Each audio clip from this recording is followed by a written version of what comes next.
All right, everybody, welcome to Social Business Hour on this October 5th. I'm your co-host, Brian Fanzo, better known as iSocialFans on the Twitters. We are here every single Monday, and this Monday, the first Monday in October, we are talking social media analytics. We're going to talk about it all month long. As always, I'm joined by my amazing co-host, Rachel Miller. How are you today, Rachel? Hey, guys. Hey, Brian. Welcome, Ian. Great topic. I'm super excited. I think social media analytics is something that we all think we know about, but very few of us actually do it well. So I got my pen and my pad. I went old school, so I'm going to take a lot of notes. So excited to hear what you have to say, Ian. All right. And I'm excited. You know, like I said, just before we kicked on this live, everyone that's joining on Blab, we are under the Social Business Hour handle. So if you search hashtag SBizHour in the search function on blab.im homepage, you can join us there. We are also broadcasting it on Periscope and Meerkat for you guys that are watching. We do this every single Monday. We use the hashtag SBizHour. You can participate in the comments section here in Blab or using Twitter as well. Our amazing co-host who you saw on screen for a hot second before she got out to rule the world of Twitters, Kristen Cardos will be out there adding your questions and your comments and all of that fun stuff.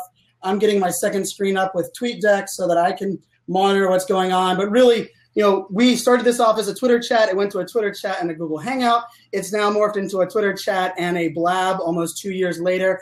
And one of my favorite people in all of the social space, not only because he's a great guy, but I point everybody in the direction of one's website when it comes to people asking me what I know about tools, what I know about where I get my information on different apps and things, and it's always to RazorSocial.com. So guys, bookmark RazorSocial.com. I promise you, his newsletter is also one of a kind. I spent a little bit of time on his website today, unplanned, because of his newsletter, got me intrigued.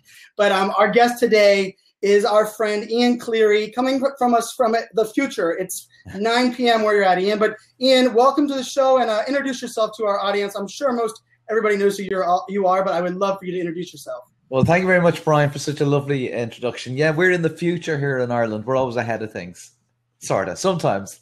So, yeah, name is Ian Cleary, founder of Razor Social. It's a blog, really. It started off as a blog focused on social media tools. We're all about now building a marketing engine. So it's taking all your social information, trying to build your social presence, drive some traffic, and then generate business on the other side. So yeah, lots of tool information and techie information on the site. So delighted to be here tonight. Thanks for having me. So Ian, I know you're a blabber as well. You're doing a weekly show on Blab, and for the, you know, I really love the access that people are able to have to thought leaders, to visionaries. You know, part of the reason we did the show was a very selfish reason on Rachel and I's part, is that, you know, what better way than to get access to some of the brightest minds in all of social or marketing or social business or social selling for that aspect than to have them on the show, interview them for an hour, get FaceTime with them, and then also give it some access to the community. So I know you're on Blab. So before we get into some of our set questions, we're going to throw the questions out to our Twitter audience as well as those that are on Blab. And thank you guys for telling a little bird and sharing. Ian, I would love to hear just off the top of your head, what are your thoughts so far on Blab? I know you're always testing out new tools. Are you a fan? What are your thoughts so far? Yeah, I love Blab as a platform. I love being able to, it's nice being able to interact with Rachel, for example, you know, online rather than being on Twitter, and yourself, Brian. So I love that interaction. This is the next best thing to actually meeting somebody. So you build a stronger connection being on here. So no matter how much we interact on Facebook or Twitter, it's a stronger interaction when you're on video. And I suppose the simplicity of the platform is what, you know, people love. You click a Twitter button, you're on Blab, and that's it. And this is why one reason it's going to be successful. I mean, it's not going to be without its challenges. As more and more people come in, it's going to be difficult to control the quality of the shows that are here.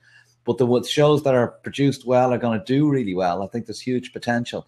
Like when you see here, like 66 people on here already. And how long are you on Blab with this show? Probably just a month with this show on Blab. So what's this going to be like in a year's time when the audiences grow and stuff? You could have 1,000 people here online, you know, so the potential is enormous. And I can see people making money out of this as well. having good advertisers to promote the show and treat it as a show. So, yeah, I love the platform. No, I love hearing that. And for me, I host my show every Thursday called Cloud Talk that's sponsored by SAP and IBM. And for me, it was scary to get off of Google Hangouts and Twitter because we were being measured by Twitter analytics and we are measured by Twitter impressions. And really, that's what we're going to talk about now for everybody that's joining in the show and saying, what the hell is Brian talking about Blab on Blab? Oh, great, we're going to eject. Don't eject yet. I wanted to get Ian, a thought leader I respect in the space, opinion on it. But, I was excited to hear so many people in the sponsorship space from SAP and IBM that they love the platform because of the community feel and the conversation there. So, Rachel, you want to jump into question one? I think you have question one teed up, and we'll get it out to the audience as well. Yeah. So before we jumped into like the what, because I think when you're talking about analytics, you talk about tools and it's all about, how do you pull that data? But I kind of wanted to frame the conversation with the what, like what should people be measuring and why? So question one is, which social media metric should everybody be monitoring? So that's brands and individuals. Yeah, I suppose if I picked one platform, for example, and you can replicate this across platforms, say, for example, if you pick Twitter, you want to start off with your audience. Is your audience growing? Now, fan count on its own or follower count on its own is useless, but looking with that with other metrics, it's useful. So if your follower count is growing, well, that means it's resonating with somebody. Your content is resonating with somebody and people are starting to follow you because of it. Then you want to look at the profile of your audience. What audience are you attracting? Are you attracting the right audience?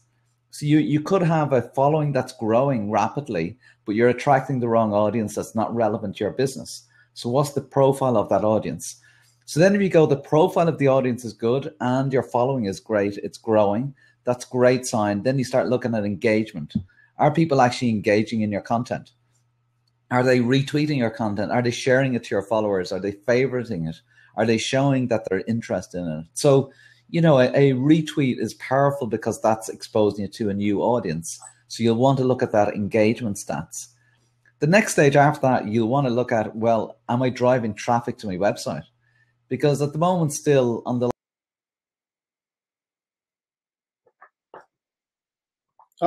likes of Twitter, you're not selling. The Irish internet just said, you will not direct your traffic. Oh,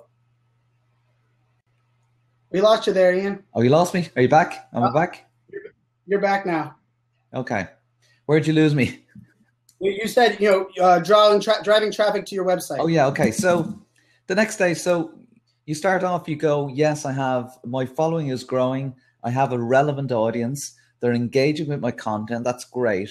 So now you want to drive some traffic to your website as well, because, yes, Twitter will bring out their buy now button and eventually more and more people will buy on these social platforms.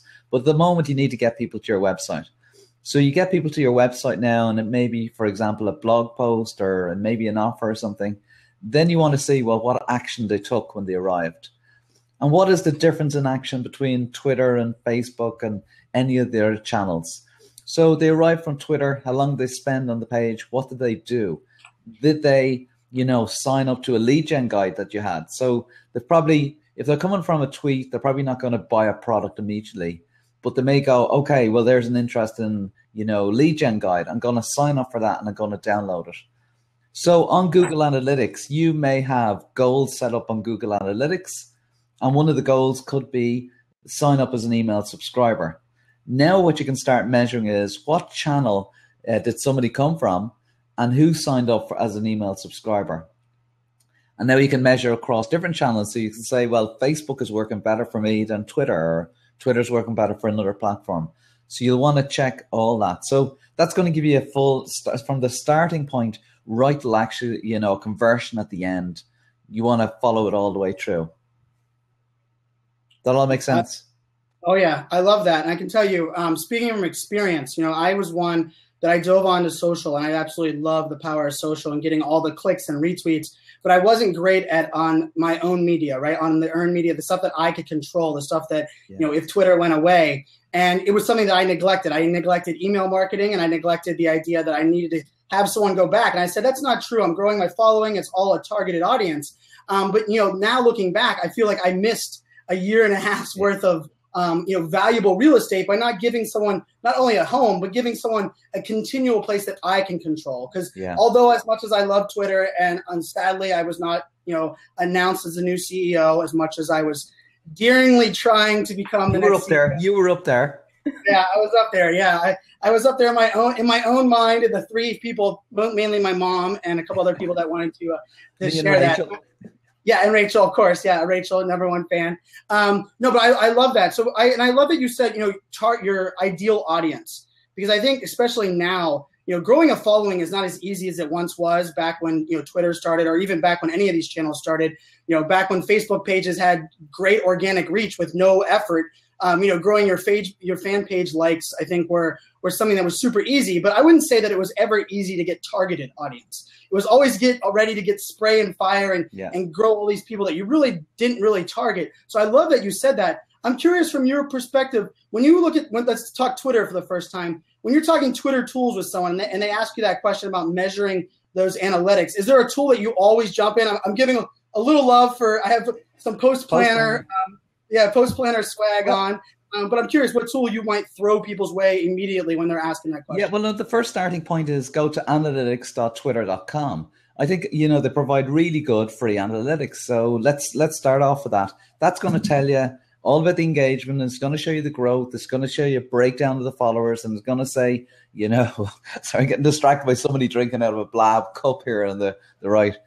It's going to tell you, as much as, it'll say, like, what's the breakdown of your followers, what categories your followers are in. So you'll go, oh, these are marketing people, sales people, entrepreneurs within it. So as a starting point, that's a really good tool to use. Real quick, while his internet froze there for Ian. Everybody that's watching on Blab, on Periscope, and Meerkat, I'm curious, how many people here, if you check Twitter analytics, your analytics on the Twitter website, if you check it, you check it once a week, or let's say once a month for Twitter analytics. So the analytics that are built in twitter.com. Put a number 1 if you check it once a month. Put a number 2 if you never check or don't check it as often as once a month on Twitter analytics. And the reason I'm saying that is because I love it. And Ian, your answer couldn't have made Rachel and I smile more. Good. But part of one of the things that I wanted to fix, when I was supposed to be CEO of Twitter, was that the analytics, the data, the true value inside of Twitter is hard to find. It's very convoluted. It's, it used to be 3 clicks. Now, if you go to your individual profile, because I saw some people that were asking on Periscope, wait a second, where's Twitter analytics at? Yeah. And, these are people that had to have a Twitter login to get on this platform. If you go to Twitter, you go to your own page, click your icon, analytics is in that drop down there for all those that are interested on that. So I couldn't agree more. That's a great resource. They've drastically increased the value of it over the last 3 months. I'm preparing for a keynote this week, and I screenshotted about 6 things last night just off of Twitter analytics alone. So I love it. So before we move on too far, there's a question from Scope Scribe here in the Blab. Are there benchmarks for social media metrics? And I actually get asked this question quite a bit, so I'm curious to hear your answer. And should people compare themselves to others for certain metrics? I find all that comparison is extremely hard because every industry is different, every business is different, and so you can have so many permutations and combinations. If I say, well, the general engagement that somebody gets is 1.5%, it's going to be hard to measure that against yours, your stats. So I find it very hard to find good measurements that you can compare against to see how well you're performing. What do you think, Brian? Yeah, it's an interesting question because I think aligning and understanding who the thought leaders are in this space and the influencers in your direct industry. I think if you're trying to compare, there is no such thing as a social media influencer. I think there's an influencer. We've talked about this last month. There's an influencer and experts in your direct space and what you care about. I think understanding how they're doing on Twitter, what their benchmark is, what their, what kind of engagement they're getting. I remember, Vala Afsfar, when Vala was one that as soon as I got in, I was a tech guy. I kept his thing up there. It was in follower wonk, and I had a follower wonk every single week. It gave me a report. This is how many times he tweeted. This is how many times he got retweeted. And this is how his follower growth. But then I actually started taking that and saying, okay, I don't care about his follower growth. He's at a much higher visibility. I want to go at a different follower growth. So I actually went a step down and said, okay, I'm going to compare myself to someone that's more on my level. But I also want to monitor what Vala was doing because, like the amount of time, the question we all get, right? How many times should you tweet per day? And my answer is always the corny, if you're always providing value and always helping, nobody will say you're tweeting too much. Yeah. But that's not a real tangible answer. For me, it's listen to your audience. And if you have other people that your audience is also following, monitor what they're sharing, how often they're sharing, because that'll give you a good benchmark of understanding what the quote unquote norm is when you're sharing on Twitter, especially. Yeah, Twitonomy is a good tool for analyzing, to pick out the influencers and see, many tweets they're doing a day, what the retweets they're getting, and then who are the people that they're engaging with on a regular basis. And then you can drill down to them as well. Yep, I couldn't agree more. And Rachel, Rachel, for you, Rachel does on your social listening side and really being the chief listener. I see that Sumall is here, so I want to give a shout out to Sumall. I can tell you the only report that I get every single day and every single week into my inbox based on my social account is Sumall. And I think, and they probably don't want me to say this, but their free version of Sumall is amazing. They do have some paid features, but I love that Sumall is in here as well, because I think the brands that get the analytics element need to start making it simple. Because I think that was part of the biggest problem I always had is I'm a tech guy. The honest truth, the reason I was able to grow my personal brand and be so successful on Twitter when I was working with brands is because I'm more of a data and tech guy than I ever was a marketer or social media person. So I looked at trends. I said, hey, this tweet all of a sudden went better because this hashtag was associated with this picture. So I started doing A/B testing and split testing and all of these things.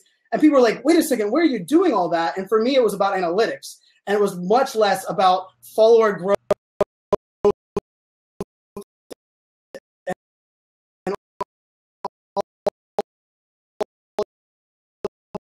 these, I would say, quote unquote, vanity metrics that some people get hung up on. Oh, it's Sumall with a Sumall. Lost you for a second. Did we lose me? All right, hold on. I'm ejecting off of. Sorry, Meerkat audience, but Meerkat seems to kill the bandwidth here. I can't have 4 live streams going on. I did actually. It's funny. I looked at Sumall a good while back, and I thought that the interface could be better. And I think that recently they've improved the interface a lot, which is great because the data was always fantastic. So I'd love to have a look at the new interface. Yeah, and I saw a couple of people on Periscope that popped up and just asked, like, what metrics, things that you're looking at. I love to look at, my total reach for the week. And then one of my favorite things they give you is they give you week over week analytics. So you can do week over week, and then you can do day over day. So it tells you, hey, on this day, because on social business hour days, I tweet a hell of a lot more than I tweet on days that aren't, a Monday. So if you're comparing your tweets on not, a similar variable, that is also something that I think people kind of sometimes miss when they're trying to measure stuff. It's really is important to kind of measure apples to apples, not apples to every damn social I've actually media started using Rival IQ a lot. It's a pretty good tool, I think, yeah. So, and what I wanted was a tool that was cross-platform. So, and I want a really nice weekly report where it goes, okay, how's my engagement this week compared to last week? As you were saying, Brian, week over week. So I want to see improvements every week. If the engagement's gone up every week, then I'm doing something right. So on Rival IQ, I can get Google+, I can get LinkedIn, I can get Facebook and Twitter. I don't get Pinterest on it, and I don't get Instagram. So I go elsewhere. I go to Tailwind for generally for Pinterest. That gives a good Pinterest report, and sometimes Iconosquare then for Instagram analytics. So it's a pity you can't get them all in there, but Rival IQ does give you really good reports, and I love the competitive comparisons in Rival IQ. So you can look at it and go, how are my competitors doing this week? So as you were saying, Brian, as well, you look and go, well, here's a key influencer in the industry, and they're getting massive engagement. I mean, I have Kim Garst in there, and it makes me sick when I look at the Facebook engagement of Kim Garst. That's always like a big, long bar, and then there's a small one beside her, so. I know her page and then my page is like but I think that's something smart you said there, Ian, that I think a lot of other people sometimes forget. Not only is it important to measure yourself and understand what some of the influencers are doing, but measure them on the platforms that they're best at, and then also measure them on platforms that they're not primary at. Because I think too many people get overwhelmed and say, I can never do that. And yet if you look at it, like there's some people that have mastered Facebook or mastered Pinterest, but yet if you compare their Twitter engagement and what they're doing on Twitter, it's more, closer to you. So, like, I think that's a really valid point that I do as well. I know Rachel and I both love. I actually have a call tomorrow with Greg from Rival IQ to do a little bit of work with those guys. I love those guys as well. So I know we got a bunch of questions. If you guys are tuning in here, I already planned, Rachel and I were talking beforehand. Ian is the man. We have him kind of kidnapped here. So we're going to open up this seat towards the end so you guys can bring in some of your questions. But feel free to keep asking your questions in the comments section. We have 3 or 4 questions that we want to make sure that we get through. But then we're going to bring in some of your questions. I know Kristen's working hard. I see Twitter is making my tweet deck jump. One thing Rachel, before we go to the question, we want to get to 100 people. We're up to 90. So tell a little bird, everybody. Tell I'm going to tell a bird. little bird when I'm here. So, here we go. Look, loads. We're getting All right. We'll okay, get to the so 100 question now. 2. So I know there are some of us here that are, just here for fun, but a lot of us are here for business. So Ian, what social media metric should be monitored for business success versus just vanity?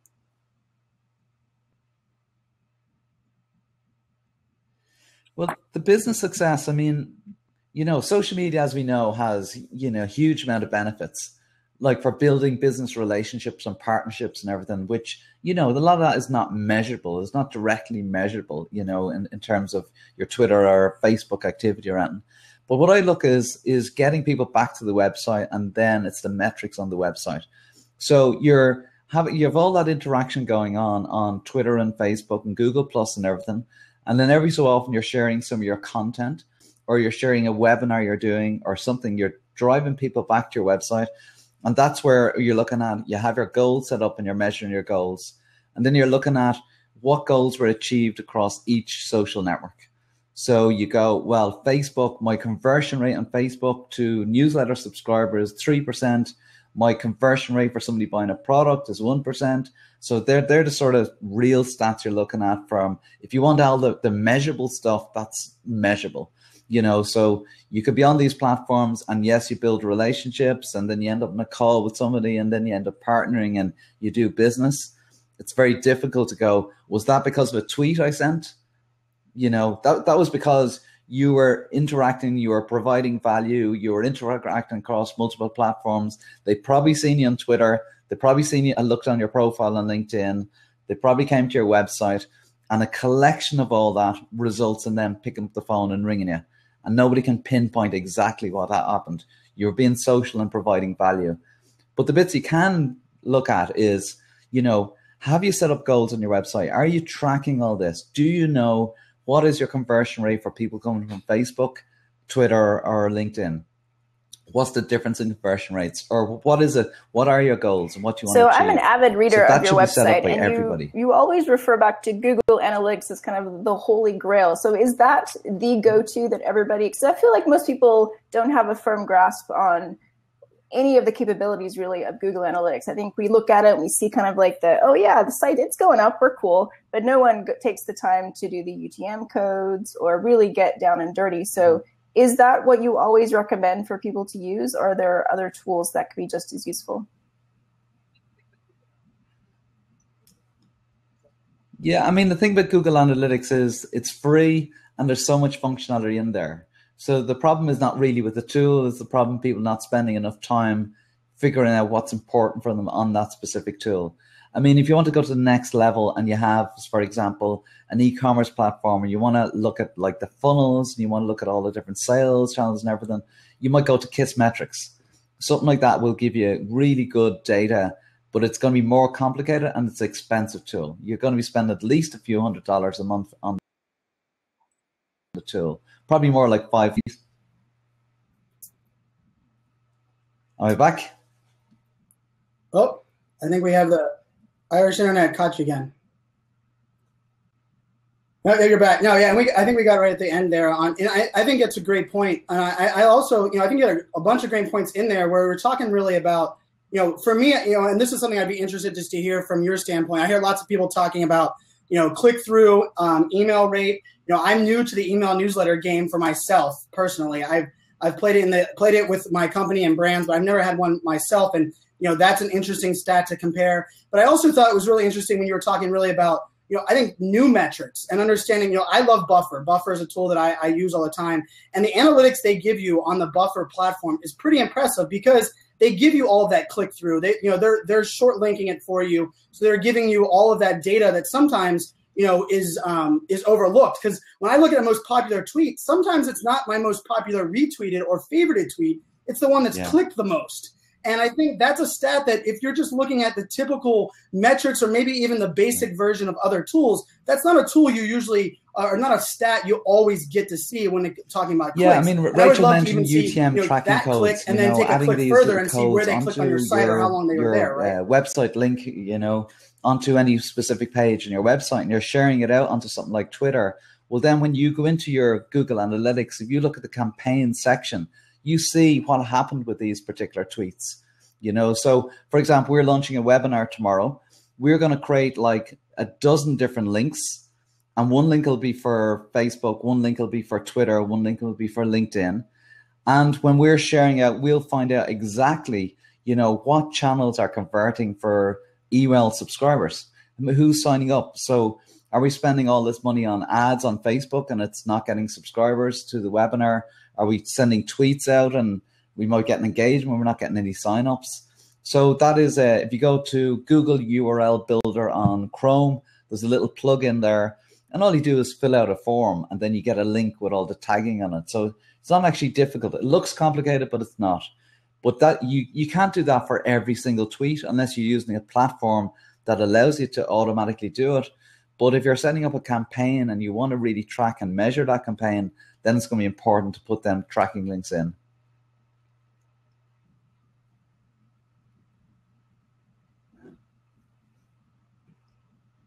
Yeah, and I love there's lots of debate going on in the comment section, and Mitch Jackson, our friend, the master social lawyer, and one of the he is amazing. I tell you what, I learn more from him daily than probably most people in this space. He's just a great guy and doing things the right way. He was talking about, is there a difference between the most popular tweet versus the most effective tweet? And man, do I love that question, because for me, I every digital action you take online is a way of telling your story and should have a strategy behind it.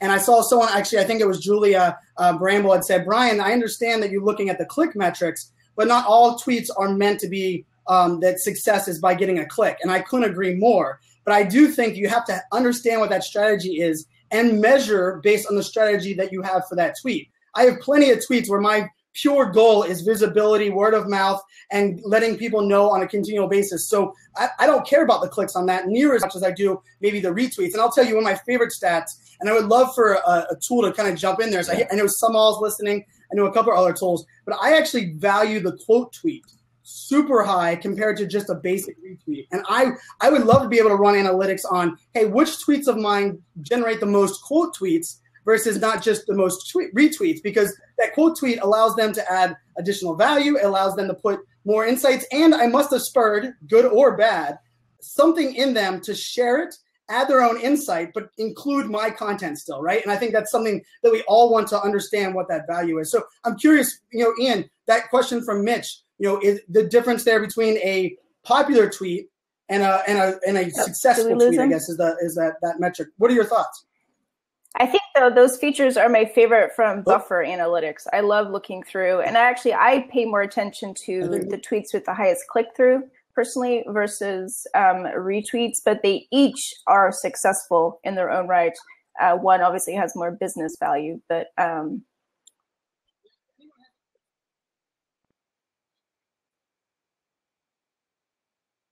yeah, if anyone hasn't looked at the analytics on Buffer, the reason I love what Buffer provides you is it provides you so much in the sense of, I'm looking at it right now on my other screen, and it gives you most popular, least popular, but in the click down, and to Mitch Jackson's point, let me unlock that square so just in case he wants to come back in.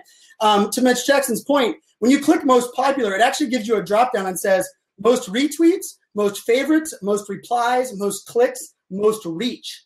So you can actually look at your analytics of your tweets over a certain amount of time. You can actually look at that on all of those things. So most popular doesn't really mean all of that. So and I see Brian Kramer, our friend Brian Kramer, got in here, and he actually asked we asked Ted Rubin, his socks, we ask Brian Kramer why he spells his name wrong. And I think the new thing we're going to have to ask Ian Cleary is, how often are you breakdancing? Because if anyone saw the man, Ian Cleary, at Social Boom, not only did he breakdance, but he busted I'm it out. just an average breakdancer. I know a little off track with there, the camera shots, Ian, camera shots make me look good, still? you know? So I'll do it to entertain a crowd. So, you know, it's like you have to entertain a crowd. So like the way sometimes you have to entertain on social media, you know. Yeah, exactly. Just going back to your point, Brian, about like some information sometimes you're sharing, you might be getting right? good engagement on it. But it's funny when you meet some people and they say, hey, Brian, I know you were doing this, you were doing that, you were doing this. They may never engage with your content, but there's a lot of people are reading it and they're seeing what you're doing. It's even like sharing status updates on LinkedIn. People often say to me, oh, I see you're traveling a lot and stuff. Obviously, they see the status updates on LinkedIn. They may not engage, they may not like them, may not respond to them, but they're seeing them, you know. So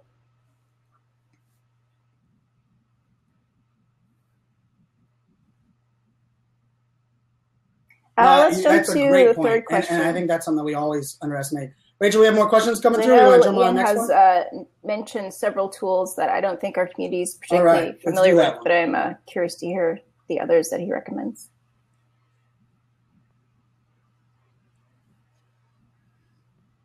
well, it has to be Rival IQ. Sure. So Ian, what are your top three favorite tools? I really like that one. I think social media it analytics? provides really comprehensive one. I love Tailwind for Pinterest. You know, so again, very useful analytics. You'll get all the information that you need from there. I think if you were looking for just a analytics just purely for Twitter, analytics.twitter.com has to be up there because it's completely free and it's very comprehensive. So we'll stick to that one. I mean, I'll have to have a look at SumAll again because I really like SumAll as for the data. So if the interface is improved, I love that one as well.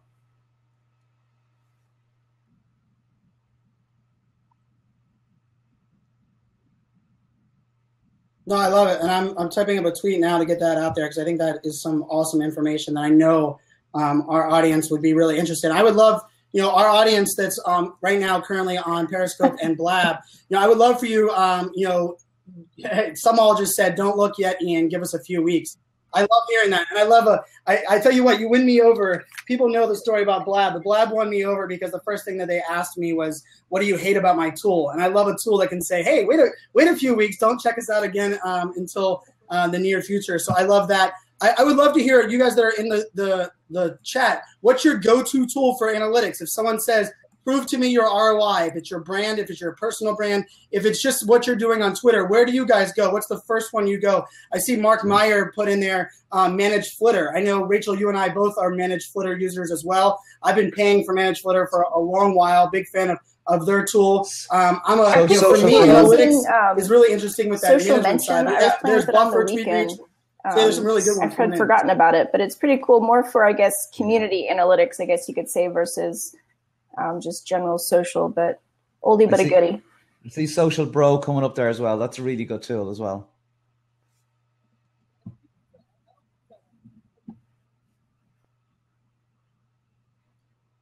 Yeah, and I know you use that. I don't use that one, and I can tell you, you know, for me, it's funny because I've had many people bring that up, and they just assume that I am using Social Bro. So I've heard, you know, and I see Kristen Carter said Sprout Social. I can tell you, and they're not paying me to say this, but I've actually never met someone or heard someone that was using Sprout Social that wasn't happy.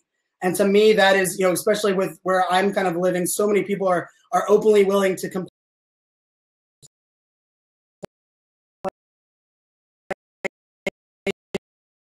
and bitch about a tool. So I think we will bring on some of you guys on air to let you guys ask Ian your question yourself. I think his internet.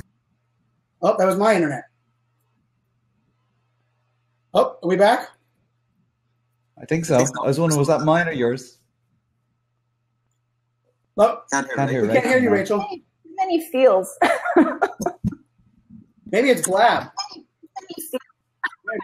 The feels are going off the hook there. So I see lots of people talking about Social Bro, Twitonomy, which is funny. Vincent Orlek, my friend Vincent's in here, and I tell you, Vincent was a social media manager at a company I worked for, and he was using Twitonomy and power using the hell out of that tool. And he was the first one I ever saw using that and really understanding not only the audience, but understanding who follows the influencers, monitoring, I always laugh because when someone asks me about my audience, I can tell you weekly how my audience is diverse by demographic, by country, by location. I can also tell you that 38% of the people that engage with me on mobile devices come from an AT&T device. That's analytics that I love to monitor and manage. And I love hearing, all the tools that are people coming in, because there is a little bit of that, best practices to understand. Ian, from a top 3 tools, we talked a little bit, these are Twitter heavy tools or SEO, I'd say tools that are Twitter, or you talk a little bit about Pinterest. Do you have a tool that, I would say maybe is outside the box right now that maybe people aren't using yet from an analytics perspective that they might need to keep an eye on? I think Dasheroo is looking good. So Dasheroo is coming up with analytics dashboards, and they're doing really well. So, and I think it's really nice user interface on it. So it's like Sife, that sort of platform. Yeah, and I see some questions coming in about BrandWatch, and we're also big fans of Tracker. There's lots of tools that are higher price point that I absolutely love. I've been very fortunate to be given them as an influencer or had a brand pay for them. I usually don't suggest or advocate for them as much on social, mainly just because the price points are a little high. What about this one? I think Mark's been adding a ton of insights. Thank you guys for telling a little bird. We got 87 guys in here right now, 87 men and women. I keep saying guys. And Mark had actually said, what about Social Bakers? Are you familiar with Social Bakers, Rachel? Have you used that? Ian, I you're can on actually audio see only, Rachel. but if you can hear us, you can answer that as well. Yeah, I am familiar with it. So I mean, I checked it about a year ago, and Bakers? I found the user interface is really poor.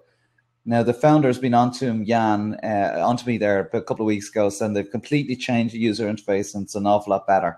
So I haven't seen it since they've changed it. So that's very interesting you say that, because the tweet I sent about them was the same thing. I actually almost said the verbatim, said the UI wasn't friendly enough for me to actually push forward. I will say that it actually led to me getting a speaking event at a Social Bakers event in November. I'll be speaking at their Engage event in New York, and they plan on giving me a more in-depth demo face-to-face with their head of product. So I will make sure to report back to you on that one, the community and on that as well. All right, so we want to jump into our question 4, then we can open up some of these seats and bring in some more of the questions. 4. What mistake is most common for those who purchase social analytics tools? So I know we talked about there's a lot of great free ones out there. Twitter analytics obviously leading the charge. But what mistake, when people invest in a tool, where do you think they fail?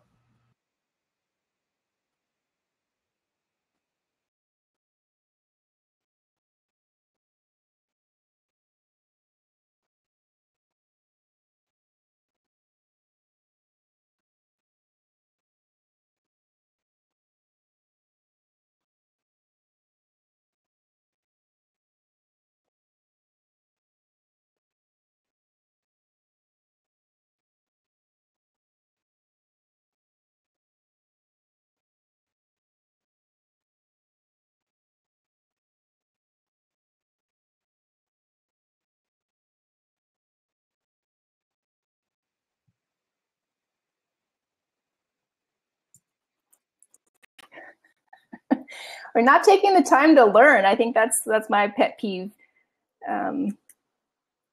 User guides are there for. We're back. Are we back?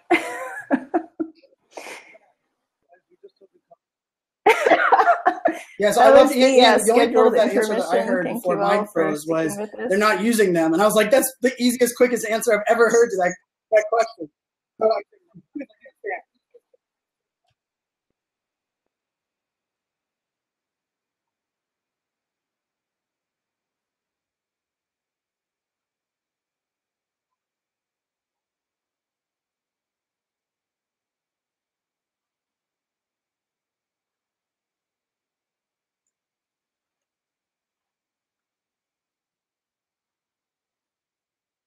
nope, no echo.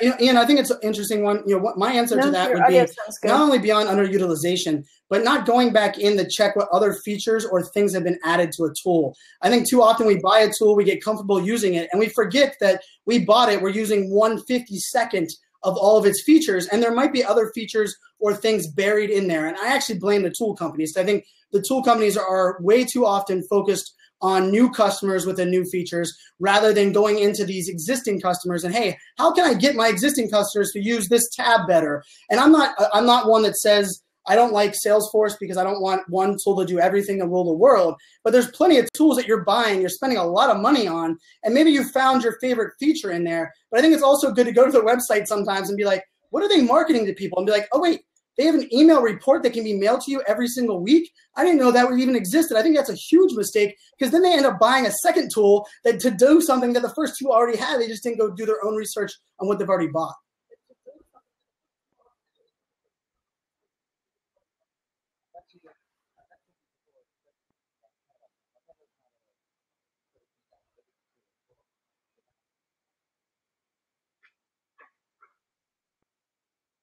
No, and that's a great point. And actually, Mike Alton, put out there, the social media hat. And I would tell you, if you guys want to get better at Hootsuite, make sure you're following Mike. Mike drops Hootsuite knowledge. I can tell you most of my knowledge on Hootsuite came from Rachel Miller and from Mike from that side. So it's a great point that there's so many tools that Hootsuite's another one. I can tell you how many people say they love Hootsuite, yet they didn't realize that there was RSS integration. They didn't realize that there was a scheduling like Buffer has. And if you already are using the tool and it's already fit in your workflow, it's a hell of a lot easier to continue using the new features of that existing tool than integrating an entirely new tool into your workflow. Here we go. Oh, we got Furcon. We got some of the Blab team in here working on seeing some of the glitches that we had. I don't know what. Apparently, it might be because of the fields. The fields were going up like crazy for a while, so that might have been glitching as we all three were bouncing out.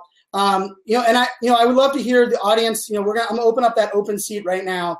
Go ahead and hit that join button if you want to ask a question on air. I'll let the queue build up. I do see a couple people that are waiting right now, and I'll bring them on air to ask questions. But here's a good question from Don, and I would love to hear your answer, Ian. If you're going to use only one, Hootsuite or Buffer?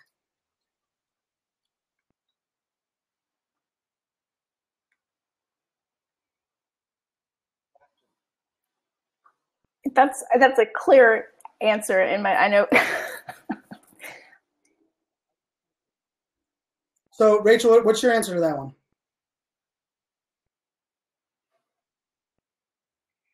Hootsuite, because if you go just with Buffer, how are you going to engage with people? So my answer is Buffer with outbound. TweetDeck instead of Hootsuite only, right? So that's the two, and TweetDeck's a free tool that does a Chrome browser and a Mac app. But you're right, and people, I think that's a good thing that people kind of overlook. When you look at Hootsuite, Hootsuite does everything that Buffer does in its own way. Buffer does not do everything that Hootsuite does. Therefore, comparing those two to me is not the right way.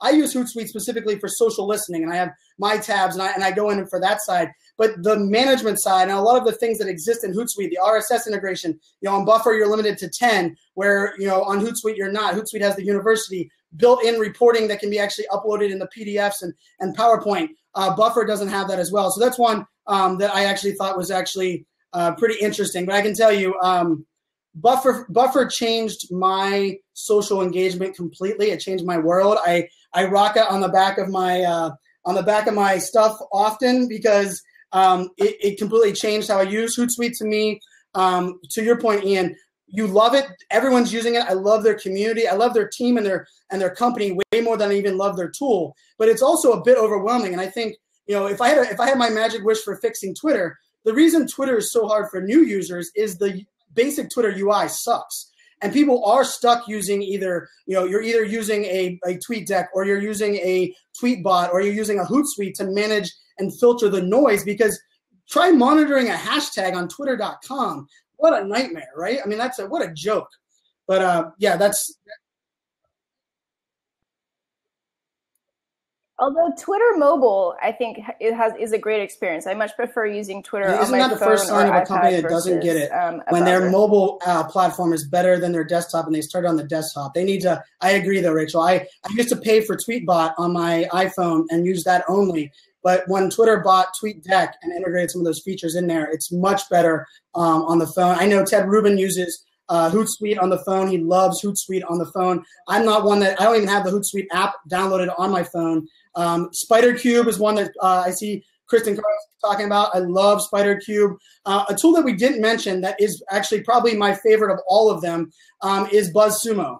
And it's probably the one I reference and use the most. BuzzSumo, if you guys are looking for analytics on what's popular, every blog post. So I'm writing a blog post right now that said, what I would have done to fix Twitter if they would have hired me as CEO. And I can tell you, I'm monitoring everybody who's talking about the Twitter CEO in a blog post on BuzzSumo right now to understand what's popular, what the buzz is, what has the most shares, what the keywords are that are associated, what time of day they're posting it. And all of that information to me is coming from BuzzSumo. And I know, Ian, you guys use that at Razor Social for blog posts as well, right?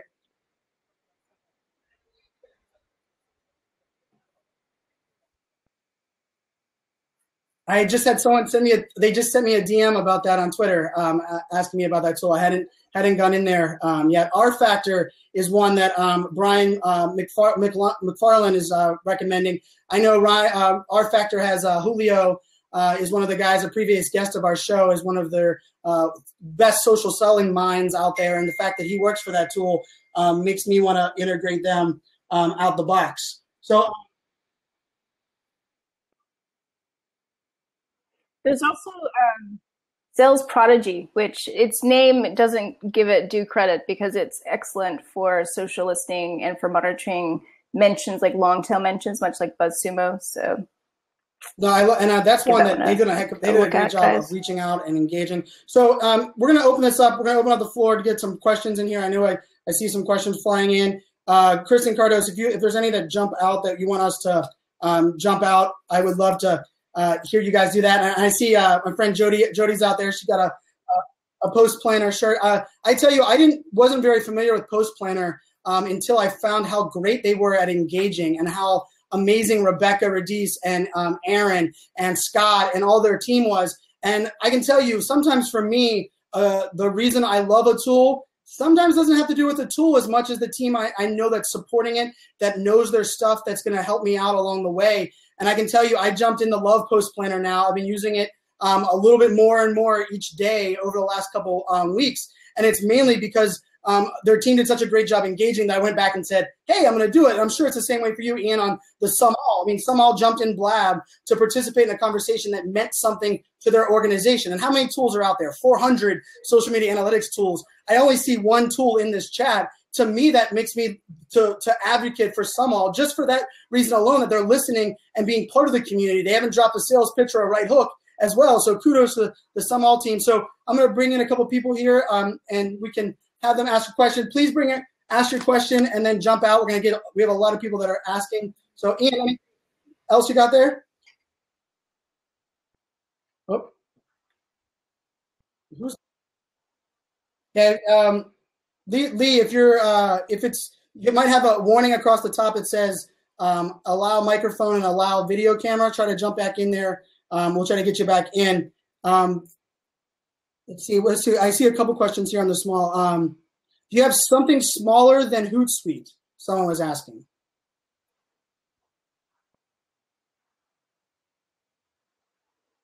I saw that question. I wasn't really sure how to respond just because Hootsuite still has their personal plan. So, which is kind of a stripped down version. It limits your number of networks. TweetDeck almost operates as a Hootsuite light. Because if Hootsuite allows you to, or TweetDeck allows you to schedule tweets, set up columns based on lists or keywords that you want. It allows you to manage multiple accounts for live active engagement.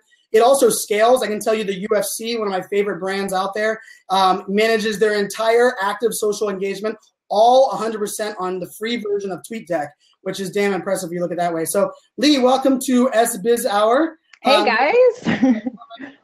Good. Thank you for welcoming me. I love Blab. Me too.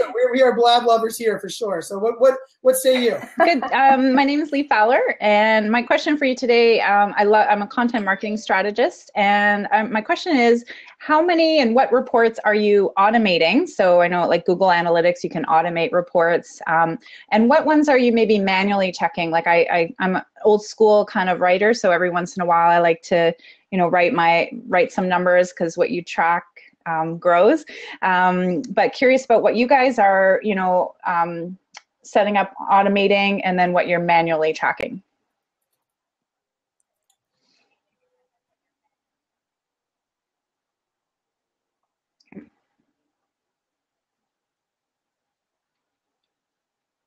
Okay.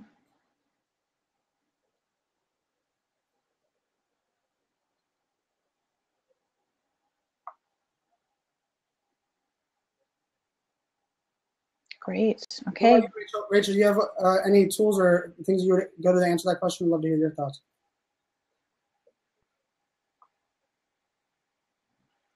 I think, well, my go-to truly is SumAll. I look at that report every time it comes in and glance at the metrics, and as long as it's up and to the right, I'm pleased.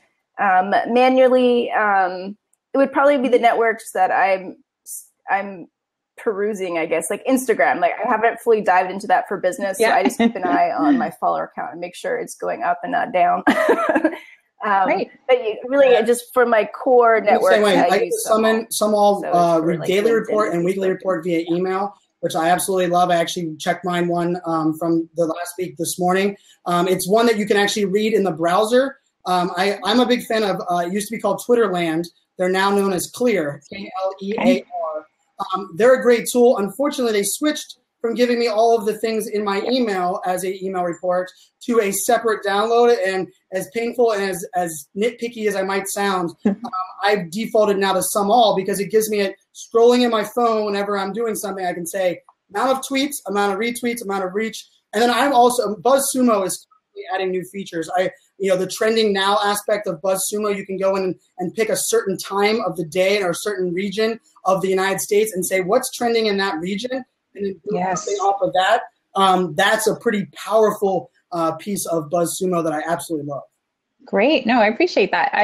Can I also, you mentioned the question earlier was about like, what's the biggest mistake? And I wanted to know your comments about like, there's sort of the vanity metrics and there's the more engagement type metrics. And I think that might be, and maybe you agree or disagree that when people are buying those tools, there might not be picking the right reports based on, numbers versus engagement, and curious your thoughts on that as well.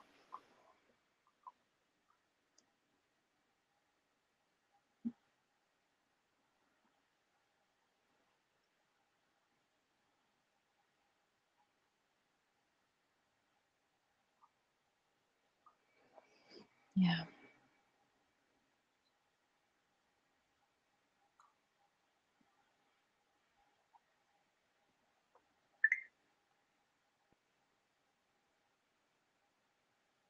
Absolutely. And they can email me at bfanzo@gmail if they need help getting the most out of the tools they've already purchased. Thank you, Lee, for jumping in. We're going to let someone else jump in. Okay, thanks, guys. I want to give a shout out. I gave SumAll a lot of credit for being in here, and I didn't see stealthily my friend Daniel Goldstone from Clear, Twitterland, is actually in the chat, in the conversation. He's listening along as well. So shout out to Clear. I can tell you, Guy, the CEO of Twitterland, which is now Clear, has been a guest on the show 2, maybe 3 times, and his knowledge of influencer marketing and analytics is very unmatched. I would put him up there with Pierre of Tracker and a couple other people that are really in my opinion, they understand what social analytics is, not just for marketing. So I shout out to Dan for listening there. He was incognito, but I saw he commented and said that was good feedback when I was saying I wasn't looking at his email there. So I wanted to give him a little love there. So yeah, if you guys have more questions or comments, feel free to jump in. If SumAll or Dan want to jump in and pick their brain, we're going to stick around for about 15 minutes after the show as well, as long as Ian doesn't have to go to bed, for a couple other questions, because I really do love a lot of ones out there. So Kristen Carter's brought in. And Kristen, shout out to you for being the best community manager on Twitter and Blab that exists out there. I know you guys cannot steal her. This is what AirGrub had asked. What is the best tool for monitoring Twitter followers? As in, how can I best tell who followed me from the SBizHour chat? It's a very interesting question.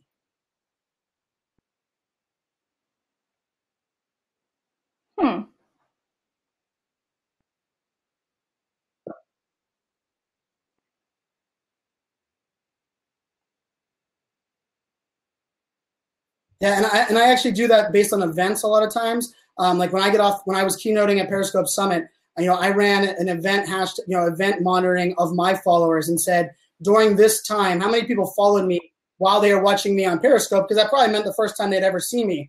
So I use Manage Flitter for that, but it is time-based. you're not able to, unfortunately, go from a hashtag to a follow to, it would be nice, Twitter. I know Twitter's not listening, because if they were listening, they would have added some of these features up. Yeah, I think it would be a little bit manual, because you could use if this then that to port your new followers to a Google Sheet, and then also use something like a hash tracking and export that report. Then you can compare the data with the timestamp. That would be how I would do it. But I like that stuff.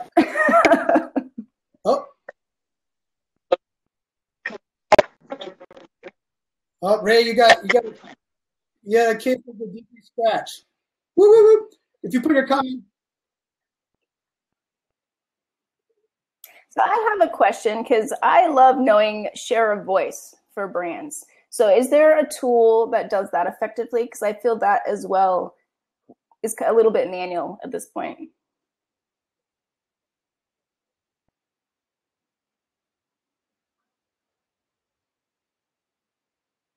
Yeah, I got one of my clients yesterday. Actually, not a client yet, but hopefully they will be. They sent me a report, and they had a really good, really interesting report on, and they were using Sysomos, and I actually thought it was extremely well done. I will give a shout out to Zoomf. If you guys aren't familiar with Zoomf, I had a sticker out there as well. They are Twitter-based mainly, and they do the In Selfie We Trust. But I've been working with those guys a lot on a couple different projects they are going, and they do a great job of tying influence to industry, hashtag, or event. And you're able to actually see, hey, who was the most influential based on a certain hashtag? They were doing it during the elections. And they could actually tell you who was the most influential, not who got the most retweets, but based on the target audience of what you can measure, you can actually say who impacted my followers the most out of all of these people, which I think is a powerful metric. So Zoomf is one that not a lot of people probably don't know of much yet, but if I have anything to do with it, they'll know a little bit more here. So I'm going to see if Ray G wants to jump back in here, see if his car Wi-Fi is working. Hey, Ray. What's going on, guys? So I'm having some issues right here with the app, I guess, phone app. Quick question, guys. If you need to narrow it down to just maybe the top 5 tools, and I'm not talking about top as everything they do. I know a lot of tools out there do not do everything you need them to do, because some of them overlap, services. But if you need to narrow it down to the person who's just starting out, so we're not talking about a $50 a month tool, because that might be too expensive. You have to have 5 of them. Narrow it down to your most essential tools, just top 5, that you can cover all your social media bases. What would that be?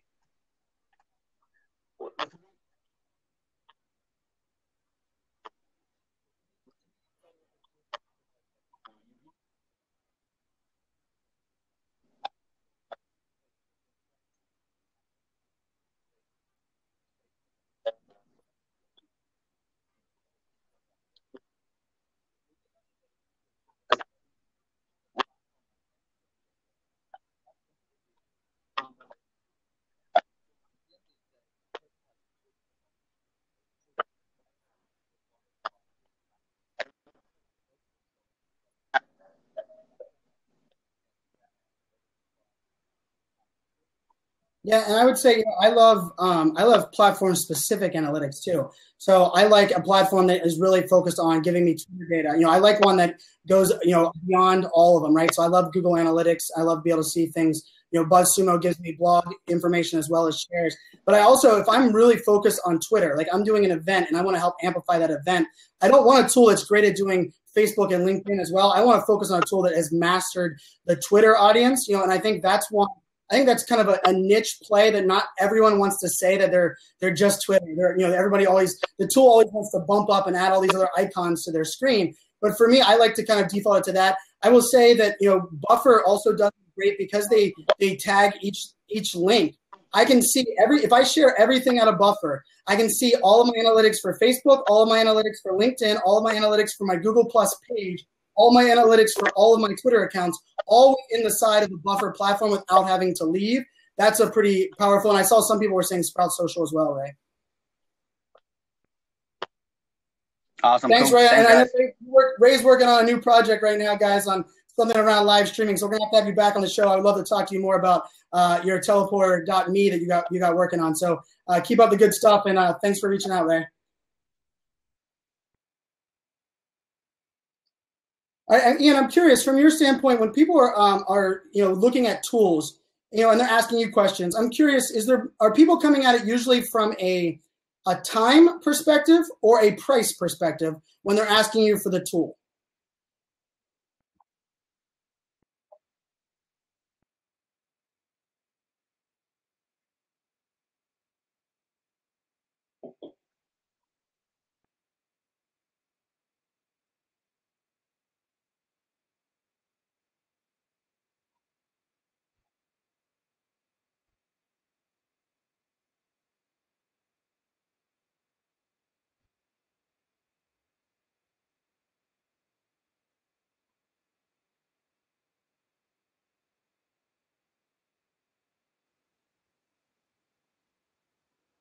And I think before people go tool shopping, they need to know what their goals are. And I know we talk about goals a lot on this show, but you can't find the right tool for you if you don't know what you're trying to do. So, what's your business objective? What's your goals to get there? And then that helps you find the right tool. Everybody, that's the answer to everybody that's listening to this. If you're going to spend money on a consultation for a social media expert, and it's not anyone that's been on this show yet, I recommend you to start. If they don't challenge back to you and ask you, hey, what does your success look like? What business goals are you trying to achieve? Hang up the phone. You've spent your money in the wrong place. Because if they're giving you a tool without knowing what your business objectives are or what success looks like in your mind, they're crazy and they're selling you fish oil, because there is no way to answer that question without understanding those objectives. So bingo, point on there, Rachel Miller. So and those people, there's lots of people that are actually talking about being over tooled out. And I'm one that believes that find tools that work in your workflow, stick with them, read Razor Social's email marketing newsletter so that you can stay up to date with the new tools, but don't feel overwhelmed to chase every new tool. Let people like me who want to chase all those tools, and I posted my link to the 40 plus personal branding tools that I use on a weekly basis. And let us be the ones that chase all those shiny objects. I think if you have a great use case and you're using Sumall, or you're using Clear, or you're using one of these, we're not saying that we have a better solution for you. And I think it's actually extremely important for a lot of people to kind of look at that. So don't get overwhelmed by looking at too many tools. It's best to look at your tools, to Rachel's point, what success looks like. What tool gives you that information with that information? Because analytics and reports without actions is just a waste of your time. One thing that's interesting to see is the bigger tool providers, the likes of Sprinklr and stuff, are raising large amounts of cash, and they're acquiring tool providers to consolidate them, because the larger businesses don't want to have 20 or 30 tools. So they want to have 2 or 3 tools. So they've gone on a big acquisition trail. You know what? And I was at the Sprinklr South by Southwest party where they announced some of their things.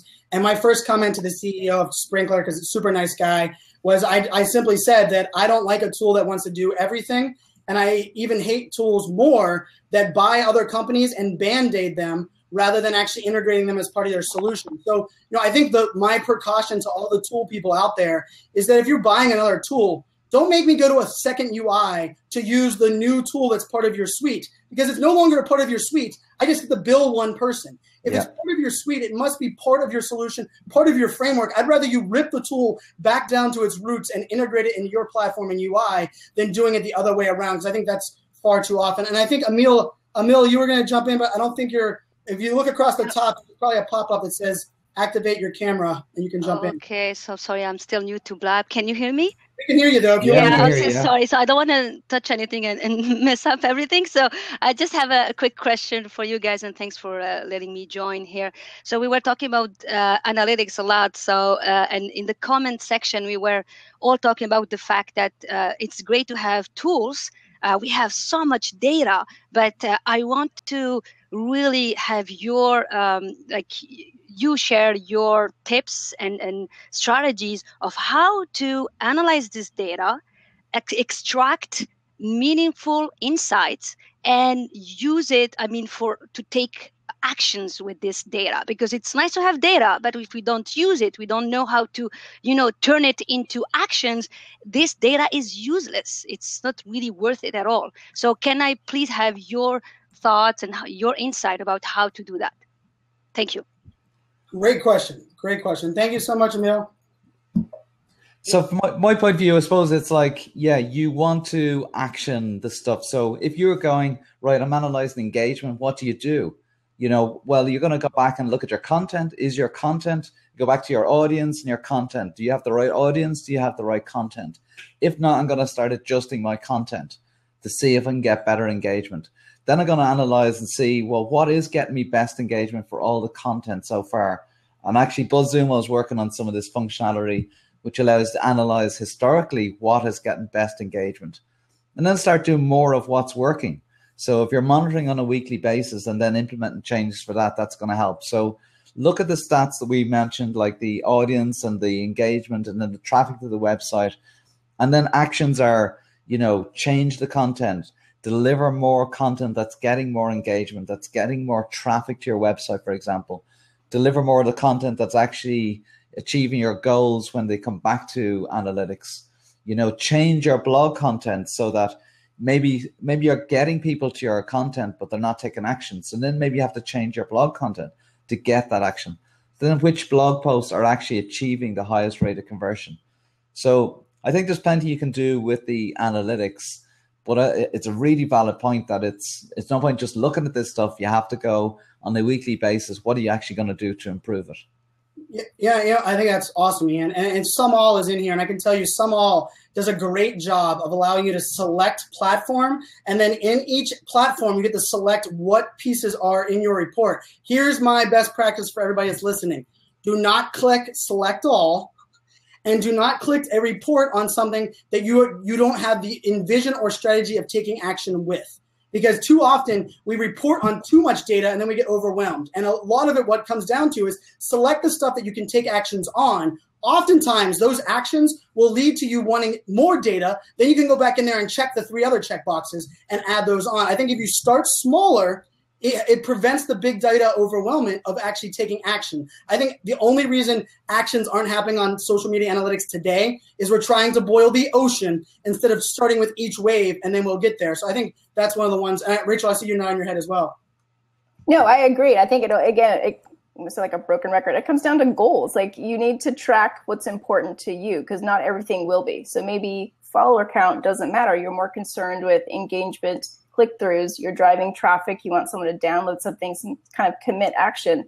That's important to you. So you track that. Don't just, it looks nice. If you get this pretty report with all this data, everything's looking nice, but you'll get overwhelmed. You won't know where to start with what to do. So there's a platform called SoTrender. It's an analytics platform. I think they're based in Poland, and they provide they look at your engagement levels and then they'll give you suggestions on how to improve it. So they're putting in more and more information for suggestions. And I think some tool providers need to do more of that because they know, based on the analytics, they know some suggestions people should implement. So I think more help on that side would be useful. No, I agree. And I tell you what, Blab does a great job of that. And a shout out to the Blab team. They have their user voice community where you can add your suggestions in. And I know one of the first things I asked for was analytics. And I think live streaming analytics will be extremely important. I think it's one that will actually be a game changer. I would love a report that would give me the top commented people in here, the people that were favored the most on the comments here, the people that were here for the first time and never engaged in any Blab that any of us were on. That kind of data, I think, would be huge action for us as a community builder, for Rachel and I, as well as the advertisers that we point to. And I would want to give Kalito's Way. Kelly said something that was actually pretty interesting. Data leading to actionable analytics isn't a social media problem. It's a business problem, and it happens in every department in every single world. It was actually one of the questions that I actually had seated up for you, Ian, when we were talking about having you on was, for me, I think one of the things that actually really drives me crazy is that social media data and analytics are too often stuck in marketing. And I think it needs to go beyond marketing. One of my jokes was I went to a company, a very large company that most people know that I do work with, and they actually were buying 4 different versions of the social listening tool. What the heck's the name of that tool? Not Brandwatch, but another one of the social listening tools. They actually, in their company, were buying 4 full-time enterprise license and were siloed all of that data. So not only were they paying that company 4x, but they were actually not even sharing the data amongst the teams, amongst the people. So to me, that's another one that I think realize that it's a business problem. One of my favorite things was Dell actually, as a company, is integrating a data scientist in every department throughout their entire company. There will be a data scientist there to help that department turn data into.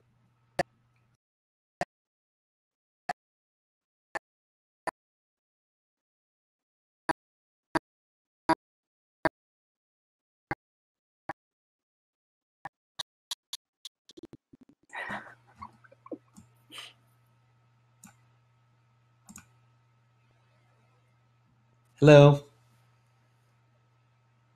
You there, Rachel? Too many feels again. Okay, I'm here. By the way, just out of interest as well, is a vanity metric for you is the total number of people that are on this session or anybody's session, because it doesn't say somebody could come in and out in 1 second and hate it and leave. So people talk about, oh, wow, I had 500 people on. The problem is we don't have good analytics for Blab yet. So you can't say. You want to go, well, how many people were on, but how many people spent like more than 5 minutes on? Then you go, at least they're engaged. Yeah, and that was my favorite minutes, stat that Periscope. So you have to watch out for the vanity metrics. 10 million downloads. Whoop de freaking do. Downloads doesn't mean they even logged in one time. I hate that metric. It's the worst one of all of those, vanity. And then they said we have 2 million active users, which the term active is another one that to me, what does active really mean? But the metric they actually presented on and said they measure their success on is actually time on stream. It's not even time browsing. It's time actually watching someone's live Periscope. To me, that's just crazy good information because, especially there, right? It's like Snapchat. The reason Snapchat advertising is so expensive and so valuable is that it's captured attention because at least even if they click through, you at least know they were clicking and paying attention or 3/4 of the way paying attention unless they have ADHD and they were kind of doing it on the side and forgetting that it's Snapchat. So, and Amy from Dell jumped in. I am fired up. And I tell you what, Dell is another one. A shout out to Dell. I think Dell does an amazing job. It's funny when Dell and IBM, and SAP, really 3 large enterprises, and they do a great job of active engagement from their brand handles as well as their employee handles, which I think is a lesson for all those people that were asking here about these analytics. Also, don't forget about providing analytics to your employees. Too many people tell your employees to tweet. Don't just tell them to tweet, tell them how and why, and then tell them what they were doing that was successful and what wasn't working, where that thing's happening, because that'll continue to inspire them to continue moving on. I think that's one of the ones that I think far too often we focus on analytics for only the business team, right? Like only the managers need to know about our social analytics. And actually, we would all love to know if our tweets actually had value to our community. And that employees are sitting there, they're going to be comparing their stats every week. I mean, look at the feels. I mean, see who's if you get on here with Tyler Anderson, Anderson gets bent out of shape if he has less feels as the host than everybody else. And Tyler is an awesome social media mind. And I think it's funny, that little bit of gamification is interesting. So, and there you go. Amy was talking about they report all of their employees to a leaderboard. And I love them. And they're using the employee advocacy tool itself too, which is which is something that I think is important to say. So I think if we have any other questions, we'll stick on for another minute or two. Rachel, is there any other questions that came up on your side?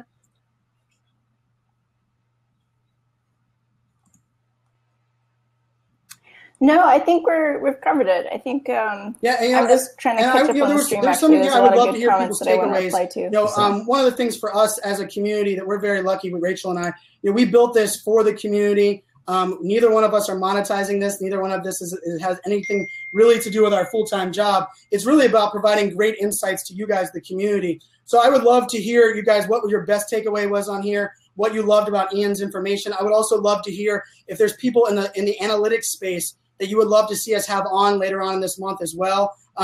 We have JS Gilbert, our friend JS, who said he was going to go leave us and do work, but he couldn't pass up with too much social business hours. So what's up, JS? I went and I did some work, and then I said, that's enough for now, because I have to get back and see Ian and Brian and Rachel and everybody else. Hi, how are y'all? So here's my takeaway from today. I don't have to know a whole lot of stuff because I know Ian and Brian, and they know a whole lot of stuff. So I'm just going to take advantage of the fact that you guys are available, and hopefully someday my presence on this planet will actually benefit you either monetarily or otherwise, because all I can do right now is just say to the world how wonderful it is that you're out there, and I I get to learn from you, which is really what it's all about. So that's my takeaway from today, and why I am actually willing. I mean, I swear to God, I put off clients' work when you guys are around and you're talking about stuff like this, because I understand how it will benefit me and my clients in the future, and it is that valuable. So, and I'll go on the record. I'll put that in writing and say that. So, there you go. That's my takeaway. Anyway, Well, that's all. thank you very much, JS. Really appreciate that. All right, take care. And Ian, your show is every Tuesday, right? Yeah, I've got a show tomorrow now, Tuesday, with Kim Garst on tomorrow. And I think I'll be doing my best to jump on there and join you on that one. So I will. If you here, actually, while Ian's still here, guys, I'm gonna get that that Blab link from Ian's Perfect profile so that we can bring that in for you guys, so you guys can see that as well. Yeah, but one of the things that is interesting, I think this discussion in this community, I love the dialogue, and I wish more companies like Sumall and like Clear and like Dell and like IBM and like Tech Bloke was in here earlier. I saw Mark Mayer. Mark is with one of my favorite analytics companies, one that's doing it better than pretty much anyone out there. Accenture Digital. If you guys pay attention to the content that Accenture Digital puts out, is pretty damn impressive. I always say my favorite two websites for tools is pretty easy: RazorSocial.com and Buffer. I love Buffer's blog posts. I think Buffer does an amazing job of providing some great information. Here's the link right here.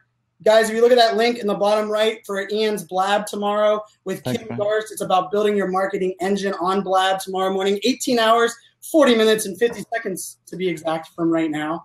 Exactly. I better go to bed at some stage. Yeah, no kidding.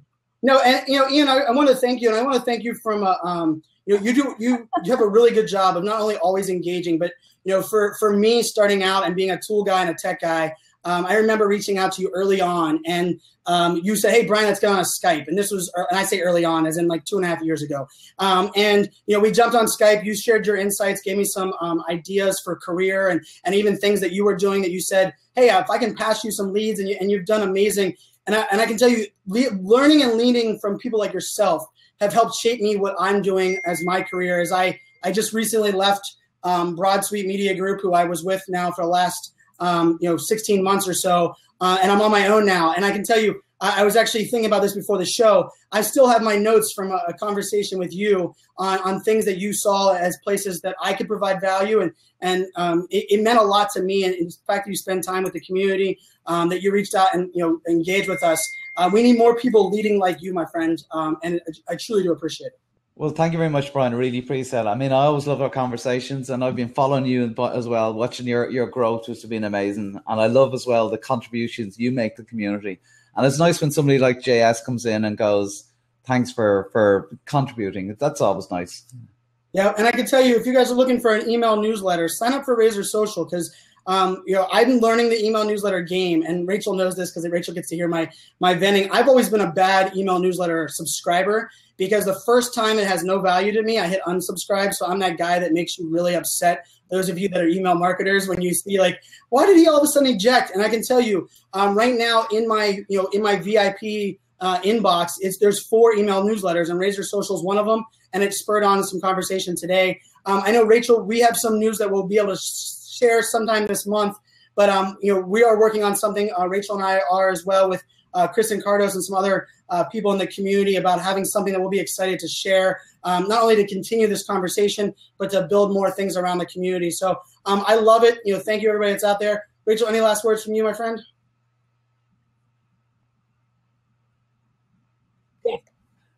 No, I'm super stoked. I have like great to chat to you, Rachel. Out, so. You guys don't know, we gotta go. I got make sure something you're to do. following Rachel too, guys, because Rachel's insights on actionable social CRM and social listening tools, she doesn't talk about them because that she read the manual. It's because she's using them.